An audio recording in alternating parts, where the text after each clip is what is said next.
Hello and welcome to On Leading with Greatness. I'm Jim Salvucci of Guidance for Greatness. This week's installment, Plutarch's Shadow and the Practical Limits of Loyalty. Can I cast it aside, all this loyalty and pride? Bob Dylan. Larry David. Have you ever heard of anything so nutty? Jeff Green. Never. Larry, excitedly. Why are they doing that? Jeff. It's really wrong. Larry, more excitedly. It's very wrong. Jeff. Wow. Larry, it's so wrong. You've certainly heard of the popular comedy Curb Your Enthusiasm. Since 2000, the show has featured its creator, Larry David, playing a version of himself with all his personality quirks on full display. In the show, his manager and best friend is Jeff Green. The exchange I read is typical throughout the run of the show. Larry objects to or complains about some peccadillo, and Jeff instantly agrees with him, egging him on. Chaos ensues. Larry takes every small thing with the utmost seriousness and utterly dismisses truly serious things.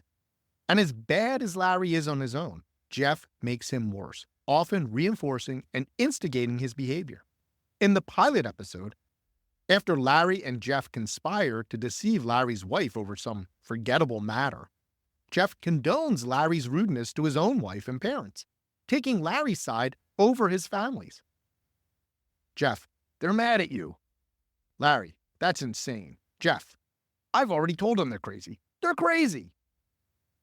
As typically happens in the show, these unforced errors culminate in trouble for Larry. If Jeff were a better friend and a worse loyalist, perhaps Larry would be more restrained and less apt to obsess over trivia. Then again, what kind of a comedy would that be? By many measures, Jeff is just the guy Larry should never have around. He rationalizes Larry's excesses in the moment. And while Jeff's habit may make Larry feel pretty good, it always results in disaster. In this sense, Jeff is what we might call a Plutarchian shadow. The loyalist as transactionalist. The ancient Greek philosopher Plutarch may offer some insight here. Plutarch wrote, "I don't need a friend who changes when I change and who nods when I nod." Perhaps feeling a little cheeky, he added, "My shadow does that much better." Plutarch certainly would have rejected an enabling shadow like Jeff Green as a friend. As it goes with television characters and Greek philosophers, so it goes with leaders. Everyone needs allies, people who will support and work alongside them. And loyalty is certainly an admirable quality, particularly when directed toward institutions and principles. Unchecked personal loyalty, though, can be detrimental and even destructive, as we see with Larry's friend Jeff. As Plutarch suggests, such an ally is as useless as a shadow or worse. We see the results strewn across history. During his administration, former President George W. Bush was known for valuing personal loyalty above all other qualities, and even applying this standard as he conducted international policy. As a 2003 article describes it, he considered the loyalty of foreign leaders as deeply personal, favoring nations that supported his fateful invasion of Iraq. The invasion itself exemplifies the perils of privileging Plutarchian shadows. A similar dynamic played out with the economy. Part of the problem is that overvaluing loyalty sets up a transactional relationship. If you're loyal to me, I'll be loyal to you, which isolates the leader and invites manipulation. This is what happens when loyalty replaces judgment and trust. It's an extremely weak form of leadership, and we know what happened in Bush's case. Decades of war and the Great Recession ensued. Workaday loyalty in the workplace. This same dynamic plays out in the workplace. The leader's ally, who habitually agrees and rarely pushes back, is no friend at all. In some instances, their seeming fealty to the leader may even exist only to serve their personal interests. Or perhaps their motivations are honorable and their intentions honest, but they're just plain wrong. Making matters worse, as with Bush, a head honcho who blindly trusts blind loyalists may rarely encounter alternative perspectives. To be sure, loyalists never disturb the leader's precious comfort zone with icky dissenting views. But real leaders know to distrust comfort and easy answers. They recognize that sometimes truth comes from unexpected and uncomfortable places, including from competitors and adversaries. True leaders eschew blind loyalists and Plutarchian shadows. They realize that the leader who values loyalty above all else is no leader at all. One university president I served under understood this lesson. He established a leadership team that consisted of independent thinkers, and then he empowered us to speak our truth to each other and to him. There wasn't a Plutarchian shadow among us. Sometimes this situation created contention, but we always knew that our collective decisions were not just the whims of the boss bolstered by a bunch of sycophants. We respected our mutual commitment to the mission and trusted one another. Of course, we made mistakes, but we made them together and honestly, and could thereby own, correct, and learn from them. Contrast that leader with the last college president I served. She was more partial to loyalty than truth and surrounded herself with people who rarely pushed back, Plutarchian shadows. She would solicit our thoughts when formulating plans, but she was hostile to expressions of doubt about the efficacy of the plan itself. We were all expected to just accommodate her whims silently, like shadows. Some of her loyalists leveraged her trust to promote their own agendas, easily manipulating her. Not surprisingly, in private, they expressed contempt. Meeting with this team could be disorienting, as we were mired in a swamp of constant gaslighting.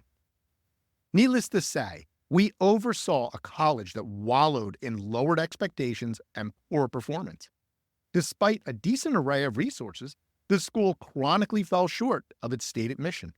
Meanwhile, in her mind, mere expressions of concern about our institutional shortcomings or downward trajectory, even when accompanied by solutions, constituted disloyalty. Mediocrity ensued. While this was the situation with the president's team, I had my own team to mind.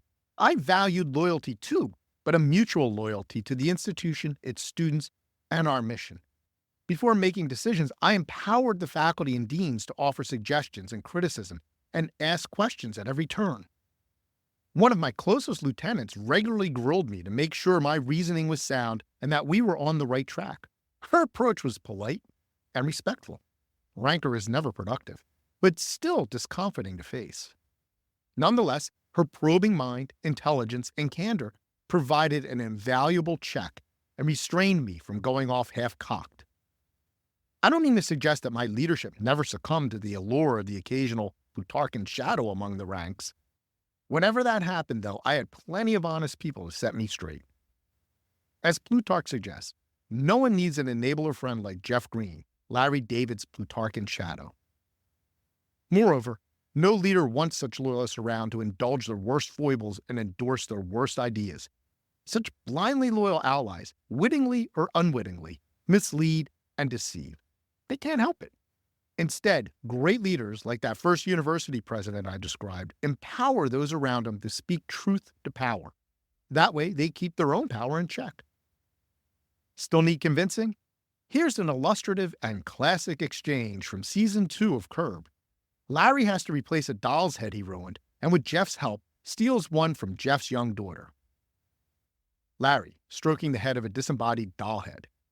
So you don't think Michelson's wife, she's not going to have any problem with this, right? Jeff, she'll be cool. Larry, with the head, just a head? Jeff reassuringly, that's fine. Larry, huh? Jeff, she's got the body. You're fine. Larry, we'll just attach it. Jeff, attach the head. Larry, yeah, good, that's fine. Chaos ensues.